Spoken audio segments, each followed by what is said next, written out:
Hello students, चलिए आज हम क्लास 11th के बिजनेस स्टडीज का 4th चैप्टर पढ़ेंगे। 4th चैप्टर का हम अगला टॉपिक पढ़ते हैं।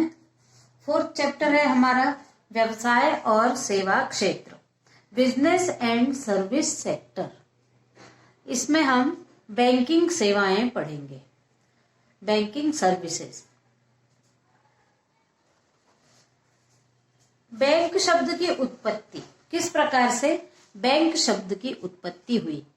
तो पहले इटालियन भाषा के बैंको शब्द से इसकी उत्पत्ति मानी जाती है, बैंक शब्द की।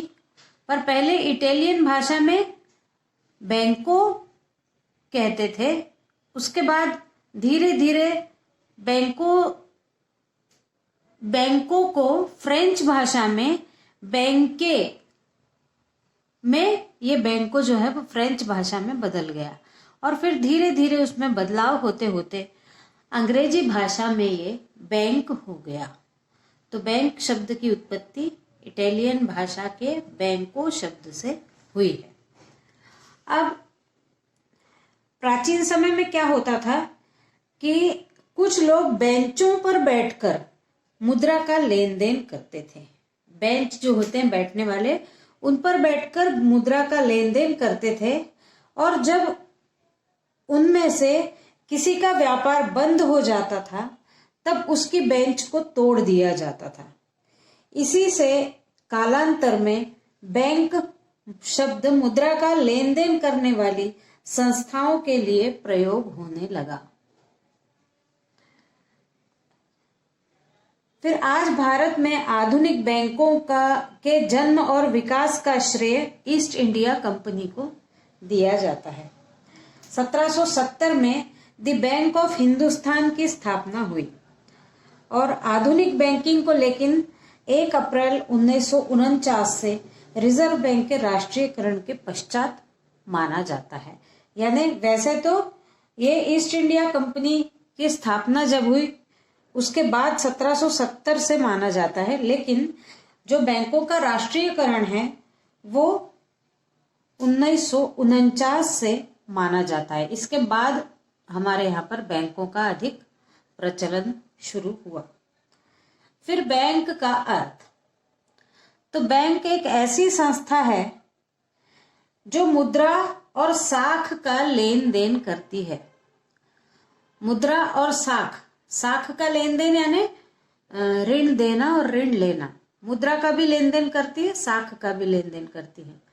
लोगों की छोटी छोटी जनता की बचतों को स्वीकार करती है, यानी जो रुपया हमारे पास बच जाता है वो हम बैंक में आगामी भविष्य के लिए जमा कर देते हैं।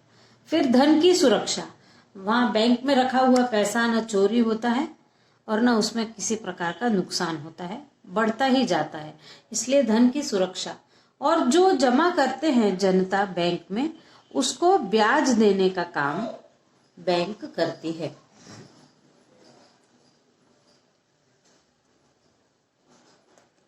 फिर है बैंक की परिभाषा।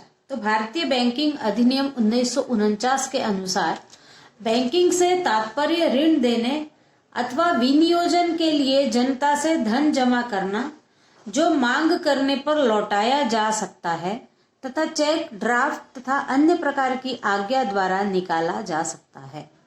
यानी बैंकिंग अधिनियम के अनुसार ये कहा जाता है कि बैंकिंग से तात्पर्य ऋण देना, लोगों को कर्ज देना, विनियोजन करना यानी जमा करना, जनता से भी धन को जमा करना, और जब जनता उस पैसे को मांगेगी तब मांग को लौटाना, मांगने पर लौटाना, और वो चेक, ड्राफ्ट या अन्य किसी प्रकार के आज्ञा के द्वारा मांगा जा सकता है, तो जनता उसको निकाल सकती है, तो उसे वापस करना।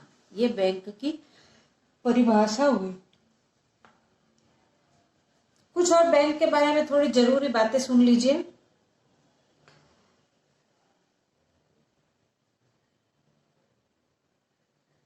उन्नीस the general bank of India का गठन किया गया। कुछ महत्वपूर्ण बातें हैं। 1806 द बैंक ऑफ कोलकाता का गठन, 1809 में इसे द बैंक ऑफ बंगाल का नाम दिया गया। 1884 द बैंक बॉम्बे। फिर 1861 पेपर करेंसी एक्ट बनाया गया। 1870 बैंक ऑफ हिंदुस्तान का गठन किया गया। 1921 the imperial bank of India. फिर 1935 भारतीय रिजर्व बैंक का गठन। 1949 रिजर्व बैंक का सरकारी क्षेत्र में स्थानांतरण। 1955 the imperial bank of India पहली राष्ट्रीयकृत bank state bank of India बनी। 1969 19 जुलाई को 14 प्रमुख बैंकों का राष्ट्रीयकरण हुआ। 1975 क्षेत्रीय ग्रामीण बैंकों का गठन किया गया।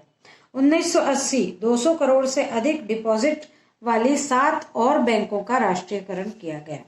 1990 आर्थिक उदारीकरण के साथ न्यू जनरेशन रैंक सेवी बैंकों का आगमन। ये कुछ महत्वपूर्ण बातें थी बैंकों के लिए। इसके बाद हम अगला देखते हैं। अगला हमारा टॉपिक है बैंकों की विशेषताएं या लक्षण। तो सबसे पहली विशेषता है जमा प्राप्त करना।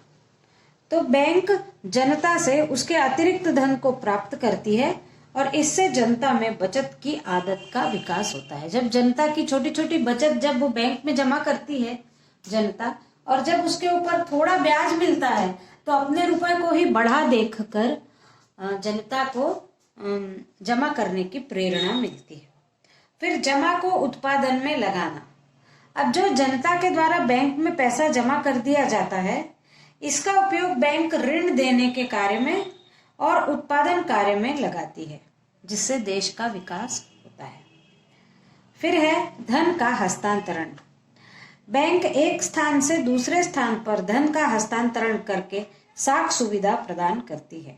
साख सुविधा यानी उसको ऋण देने की सुविधा प्रदान करती है। जब बैंक अपना जमा प्राप्त करती है तो उसी पैसे को वो ऋण देती है। फिर है एजेंसी संबंधी कार्य। बैंक ग्राहकों के विभिन्न एजेंसी संबंधी कार्य जैसे लाभांश, ब्याज एवं बिलों के भुगतान संबंधी कार्य करती है। यानी अब बैंक केवल जमा राशि को जमा करना, निकालना या ऋण देना, इसके अतिरिक्त भी एक एजेंसी का कार्य करती है, जहां बिल भरे जाते हैं, फीस जमा की जाती है। इस प्रकार से भी कार्य अब बैंकों में किए जा सकते हैं। फिर लाभ कमाना उद्देश्य। बैंक जमा पर ब्याज देती है और ऋण पर ब्याज लेती है। इस अंतर एवं अन्य एजेंसी संबंधी कार्यों से वह लाभ कमाती है और बैंक का उद्देश्य उचित लाभ कमाना होता है। जब हम पैसा जमा करते हैं तब हमको बैंक ब्याज देती है हमारे पैसे पर, है ना। अभी मान लीजिए फिक्स डिपॉजिट पर है 5.10 सालाना ब्याज है, वो हमको ब्याज देती है, लेकिन उसके पास कहाँ से पैसा आता है? तो जब वो हमारी जमाओं को ऋण के रूप में देती है तो ऋण लेने वाला भी ब्याज चुकाता है, जिसकी ब्याज की दर हमको मिलने वाली ब्याज की दर से ज्यादा होती है, ऋण की दर। तो इनके बीच का जो है वो उसको लाभ होता है। और इसके अतिरिक्त जो एजेंसी के कार्य करते हैं उनमें भी उसको लाभ होता है। तो बैंक लाभ के लिए ही कार्य करती है। फिर है सिर्फ बैंकिंग। उसी वित्तीय संस्था को बैंक कहेंगे जो सिर्फ बैंकिंग से संबंधित कार्य करती है। बैंक को केवल बैंकिंग से संबंधित यानी पैसों का जमा करना, पैसों का निकालना, ऋण प्रदान करना, ऋण वापस करना और एजेंसी संबंधी कार्य, इतने ही कार्य ये बैंकिंग के कार्यों के अंतर्गत आता है, ये बैंक करती है। इस वीडियो में बस इतना ही। Thank you.